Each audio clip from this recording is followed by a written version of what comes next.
नमस्कार, स्वागत है आपका। मैं हूं आपके साथ सपना दीपक मद्देशिया। बुलेटिन का आगाज करेंगे। दिल्ली में केंद्रीय गृह एवं सहकारिता मंत्री अमित शाह ने नए आपराधिक कानूनों के कार्यान्वयन की समीक्षा के लिए बैठक की अध्यक्षता की।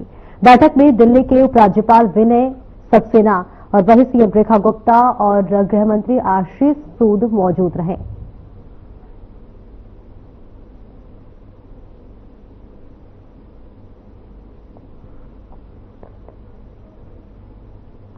इस बीच तस्वीरें आपको दिखा रहे हैं जहां पर महत्वपूर्ण बैठक की गई है। उपराज्यपाल मुख्यमंत्री रेखा गुप्ता की मौजूदगी रही, अमित शाह की भी मौजूदगी रही, जहां नए कानूनों के कार्यान्वयन पर यह बैठक की गई है।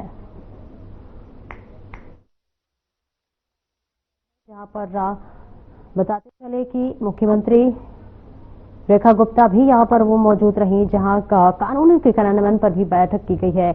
और बैठक को लेकर तमाम बातों का जिक्र करते हुए गृह मंत्री अमित शाह नजर आए, जहां पर इस पूरी बैठक की अध्यक्षता अमित शाह ने की। गृह मंत्री अमित शाह की अध्यक्षता में यह महत्वपूर्ण बैठक की गई। नए कानून के क्रियान्वयन पर यह महत्वपूर्ण बैठक की गई है, जहां दिल्ली की मुख्यमंत्री रेखा गुप्ता की भी मौजूदगी रही है। और वही केंद्रीय मंत्री भूपेंद्र यादव ने वीरेंद्र सचदेवा की मौजूदगी में वक्फ बोर्ड के बारे में मुस्लिम समुदाय के बीच गलत सोचना फैलाने के विपक्ष के प्रयास को उजागर किया है। उन्होंने कहा है कि वक्फ बोर्ड कानून भारत की प्रगतिशील यात्रा में एक महत्वपूर्ण मील का पत्थर है, जिसे मोदी सरकार ने आम मुसलमानों के हित में तैयार किया है। तो वही वक्फ संपत्तियों पर अतिक्रमण और दुरुपयोग मुख्य रूप से उचित रखरखाव की कमी के कारण हो रहा है। इसके साथ ही उन्होंने कहा कि कांग्रेस ने अभी तक यह स्पष्ट नहीं किया है कि वो वक्फ बोर्ड कानून का समर्थन करती है या विरोध।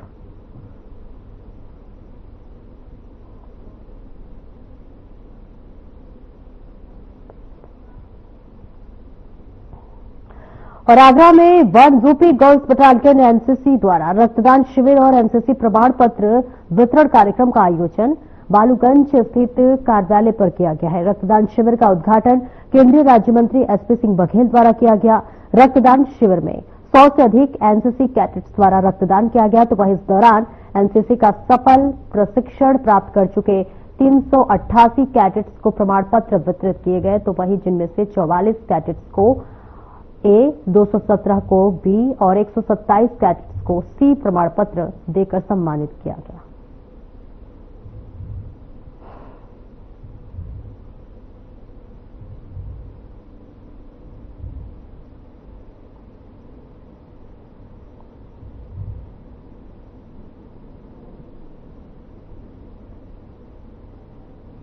और सीधे तस्वीर आपको दिखा रहे जहां एनसीसी कैडेट्स ने यहां पर रक्तदान किया है। एक बड़ी अच्छी पहल बताई जा रही है। 388 कैडेट्स को यहां पर प्रमाण पत्र दिया गया है, जिसमें अलग अलग कैटेगरी थे ए बी सी, जिसमें से तमाम रक्तदाता जो थे जिन्होंने रक्तदान किया उन सभी को यहां पर सम्मानित किया गया है। रक्तदान देखिए महादान होता है और ऐसे में जो भी एनसीसी कैडेट्स थे उन सबको प्रमाण पत्र दिया गया है जिन्होंने इस महादान में शामिल होकर रक्तदान किया।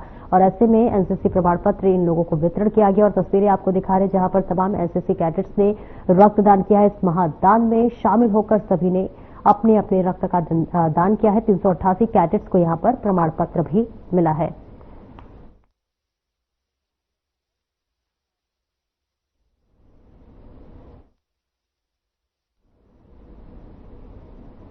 और संस्कृत भाषा के प्रचार प्रसार और पुनरुत्थान के क्षेत्र में उत्तर प्रदेश को ऐतिहासिक सफलता मिली है।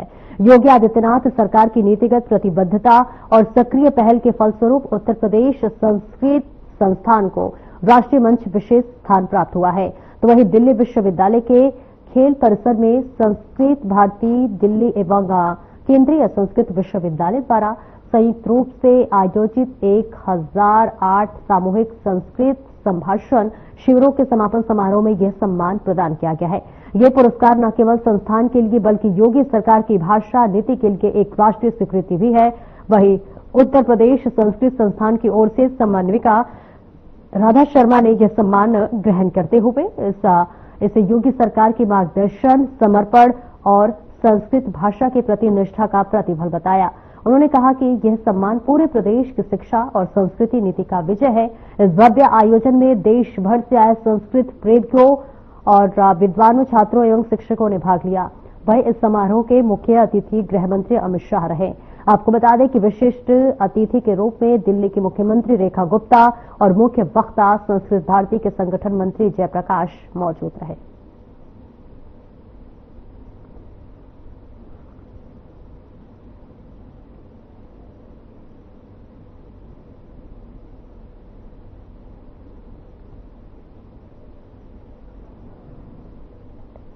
और वहीं नोएडा एंटरप्रेन्योर्स एसोसिएशन के नवनिर्मित सभागार का उद्घाटन हुआ, जहां एनईए अध्यक्ष विपिन मल्हान ने कार्यक्रम की अध्यक्षता की, जहां कार्यक्रम में नोएडा सांसद डॉक्टर महेश शर्मा और विधायक पंकज सिंह भी मौजूद रहे।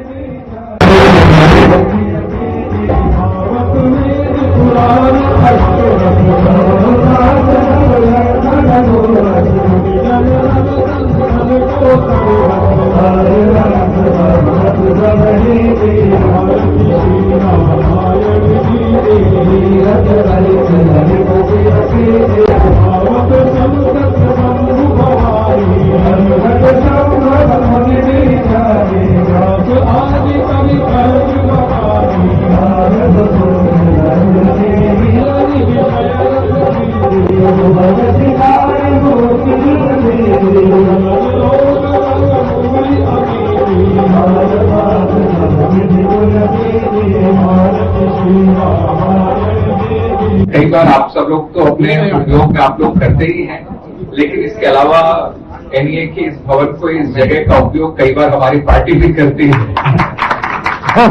लेकिन ये बहुत सुंदर और बहुत अच्छी चीज आपने यहाँ पर शहर को दे दी है, इसके लिए आप सब लोगों को बहुत शुभकामनाएं, बहुत बधाई। मैं जब अंदर आया तो मैं यही सोच रहा था कि ये जगह आपने उसमें से कैसे निकाल ली आपने, और इतना सुंदर इस जगह को आपने बना दिया ताकि यहाँ शुरू से लेकर दूर तक सबसे एक साथ ऐसा लगता है कि देखते हुए सबसे 1 to 1 ऐसे बात हो रही है। इस तरीके से आपने इसको बनाया है, तो आप सब लोगों को इसके लिए बहुत बधाई, बहुत शुभकामनाएं। एनईए तो जिस क्षेत्र में काम कर रहा है, जिस आवाज को जो एंटरप्रेन्योर्स हैं, इंडस्ट्रियलिस्ट्स हैं, उनकी आवाज को आप सब लोग लगातार उठाते ही रहते हैं। इसमें हम लोग, मैं हूं, आदरणीय डॉक्टर महेश शर्मा जी हैं, हम लोगों से लगातार एक संपर्क आप सब लोगों का बना ही रहता है और आप लोगों की कही हुई बातों को हम लोग आगे रखते रहते हैं। तो आप सब लोगों ने उन आवाज को सत्ता के गलियारे तक, दरवाजे तक वो पहुंच जाए, इसके लिए आप लोगों का जो प्रयास रहता है वो भी अत्यंत सराहनीय है। उसके लिए आप लोगों को शुभकामनाएं। और ऐसे में वो आवाज यहाँ पर आ जाए, यहाँ पर एकत्रित हो, बैठे और उनसे चर्चा हो, बातचीत हो, और उसमें से उन बातों को लेकर फिर स्टेट लेवल तक लेकर आप लोग जाएं। इसके लिए ये जो बनाकर आपने इसको तैयार किया, इसके लिए बहुत शुभकामनाएं, बहुत बहुत बधाई। जो वास्तव में यादगार रहे, जिस व्यक्तित्व के नाम पर भाई विपिन जी ने, विपिन जी की एक बहुत बड़ी खूबी है, हम में से सबकी एक कमजोरी है कि हम अपने से ज्यादा सम्मान सामने वाले को नहीं दे पाते हैं। हमारे होठ कांपने लगते हैं, हाथ थरथराने लगते हैं।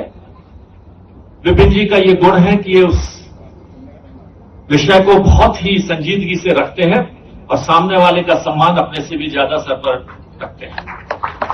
ये सच है कि भाई प्रदीप मेहता जी, प्रताप मेहता जी का परिवार, जब मैं नोएडा में पहली बार आया तो राष्ट्रीय स्वयंसेवक संघ के कार्यकर्ता स्वयंसेवक के रूप में इन्होंने वास्तव में उम्र में मुझसे छोटे होंगे लेकिन उंगली पकड़कर इस शहर में चलना सिखाया था। उस परिवारों में एक परिवार आदरणीय प्रदीप मेहता जी का था।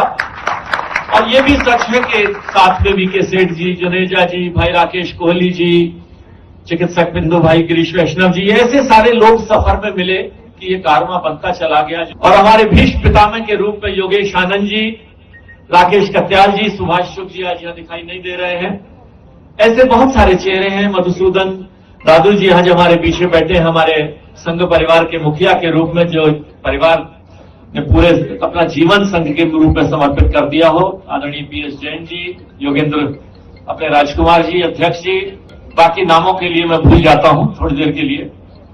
धर्मपाल गोयल जी को नहीं भूल पाऊंगा और सत्यनारायण गोयल जी को, क्योंकि इन्होंने कुछ बात मुझे बताई थी जो मैं आपको सबको बताऊंगा। मुकेश विक्कर जी, तुम्हारे बारे में कुछ नहीं थी। कमल भाई, साथियों, हम सब कुछ दुनिया में वो करते हैं। मेरी बेटी पल्लवी भी यहां बैठी है, भाई देखिए गुप्ता जी, फ्लेक्स स्टाइलिक्स के चेयरमैन। हम सब कुछ वो दुनिया में यो करते हैं जो हमें यहां खुशी दे। खाते हैं, पीते हैं, नाचते हैं, गाते हैं, कुछ भी करते हो यहाँ की खुशी के लिए करते हैं। और उसके बाद जो कुछ करते हैं वो इसलिए करते हैं कि हमारे जीते जी और जीते जी के बाद भी ये समाज, ये देश, ये क्षेत्र हमें याद करे। तो वहीं इस दौरान यूपी ब्यूरो हेड सपना चारण ने एनईए अध्यक्ष विपिन मल्हान से खास बातचीत भी की। इस चर्चा में उन्होंने क्या कुछ कहा, आइए आपको सुनवाते हैं। साथ एनईए के प्रेसिडेंट विपिन मल्हान जी है, जो कि बहुत समय से यहाँ के प्रेसिडेंट है और बहुत सारे बदलाव किए उन्होंने नोएडा में। आज यहाँ नवनिर्मित एक सभागार का उद्घाटन हुआ, जिसमें सुंदरकांड पाठ भी हुआ। और हमारे साथ अभी है सीधे विपिन मल्हान जी, हम उनसे बातचीत करेंगे। एनईए ने बहुत ज्यादा डेवलपमेंट किया है और आज इस सभागार का उद्घाटन किया, साथ ही साथ सुंदरकांड का पाठ भी किया। क्या कहना चाहेंगे हमारे चैनल? देखिए, आज सुंदरकांड का जो पाठ था, एक तो एनईए सभागार का उसका इनॉग्रेशन था और दूसरा उसके 48 वर्ष पूरे हो गए थे एनईए को। तो एक स्थापना दिवस और एनईए के सभागार की ओपनिंग, तो दोनों के उपलक्ष्य में हमने आज सुंदरकांड का पाठ का आयोजन किया कि प्रभु राम सबके ऊपर अपना आशीर्वाद रखें, सबके उद्योग अच्छे चलें, सबका स्वास्थ्य अच्छा रहे और नोएडा जिस तरक्की में आज पूरे विश्व में अपना नाम बनाया है, आगे इसी प्रकार से नाम और बढ़े। आज बहुत सारे दिग्गज लोग यहाँ पे मौजूद है। वैसे तो आपके हर कार्यक्रम में बड़े बड़े हस्तियां नजर आती है और इस सब लोगों ने बढ़ चढ़ के भाग लिया। अब मुझे लगता है आज के समय में जब कोई भी उद्घाटन होता है तो लोग नॉर्मली वीआईपीज को बुलाते तो है, लेकिन सुंदरकांड पाठ करने का नहीं, मतलब सोचते हैं मतलब भगवान। और आजकल ऐसा एरा आ गया कि सब लोग पहले भगवान का ही नाम लेना चाहते हैं, उससे ही कोई चीज शुरू करना चाहते हैं। इस पर आपके क्या विचार? देखिए, अगर ये हमारे अपने घर से जो हमें संस्कार मिले होते हैं उसके ऊपर डिपेंड होता है और हम क्यों ना भगवान का नाम लेके कोई भी अच्छा काम शुरुआत करें, क्योंकि हमें कहीं ना कहीं मानना है कि जो कुछ भी करने वाले हैं वो करता वो प्रभु है।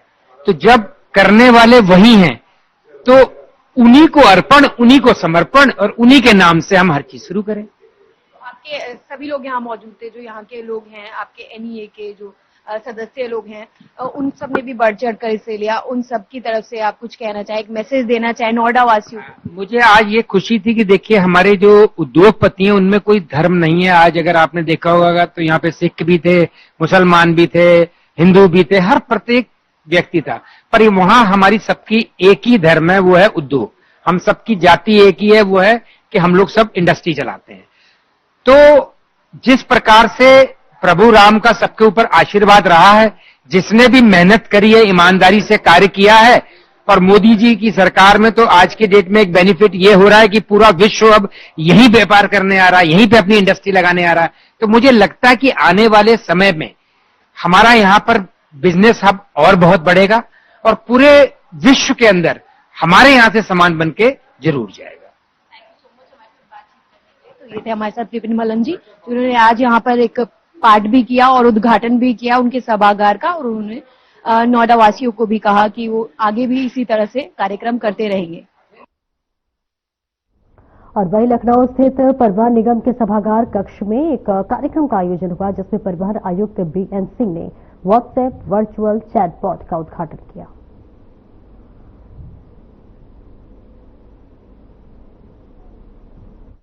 जैसा कि आप अवगत हैं कि ऑनरेबल सीएम और ऑनरेबल मिनिस्टर साहब जो हैं और शासन ये चाहती है कि शासन का हर विभाग जनता के बहुत पास पहुंचे, एक ट्रांसपेरेंट सिस्टम क्रिएट किया जाए जिसमें जनता को अपनी आवश्यकताओं की चीजें एक्सेसिबल हो।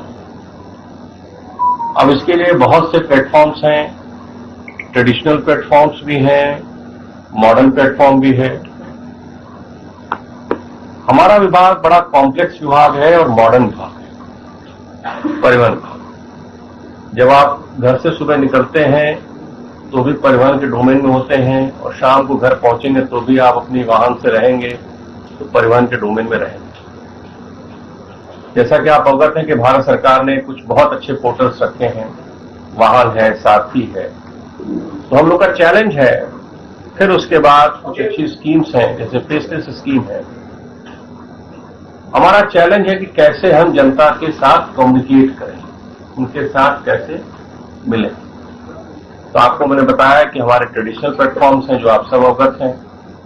हमारे मॉडर्न प्लेटफॉर्म्स हैं। अभी हाल ही में हम लोगों ने कुछ महीने पहले सोशल मीडिया प्लेटफॉर्म हर ARTO लेवल पे स्टार्ट किया और चाहते हैं कि जनता से कम्युनिकेट करें, हम अपनी स्कीम्स का सिंप्लीफाई करें, ऑडियो वीडियो उनको सेशन देके। आज हम लोग एक नया प्लेटफॉर्म इंट्रोड्यूस कर रहे हैं, chat bot. Bot means robot, chat means robot वार्ता करेगा। ये रोबोट 24 घंटे आपसे वार्ता करेगा। ये पर्टिकुलर नंबर है जो हम लोगों का परिवहन विभाग का आधिकारिक नंबर है, और इस नंबर के सहारे हम चाहते थे कि आप सबको भी हम लोग बताएं, इसीलिए आपको आमंत्रित किया चाय पे कि ये जो हम लोग सुविधा करने जा रहे हैं, इसमें जनता कभी भी अपने प्रश्नों को जो परिवहन विभाग के है, जो वेरियस कैटेगरीज में है और सब कैटेगरीज में है, उनसे पूछेगी। तो वन वे सिस्टम है, आप पूछेंगे, आपको ऑप्शंस मिलेंगे, उन ऑप्शंस को आप ऑप्ट करते जाइए और आपको सूचना जो है मिलती जाएगी। लेकिन एक वर्ड ऑफ कॉशन है कि अभी हम लोग शुरुआत की है, ये जैसे जैसे होगा इवॉल्व करेगा। तो एक प्लेटफॉर्म आज बना के दे रहे हैं। सबसे अनुरोध रहेगा कि उस प्लेटफॉर्म उनकी बहुत सी आवश्यकताएं और बहुत सी सूचनाएं तो आज ही पूरी हो जाएंगी, और ग्रेजुअली हम लोग भी एक इवॉल्विंग सिस्टम है, उस इवॉल्विंग सिस्टम में जैसी आवश्यकताएं होंगी उसके हिसाब से हम करेंगे।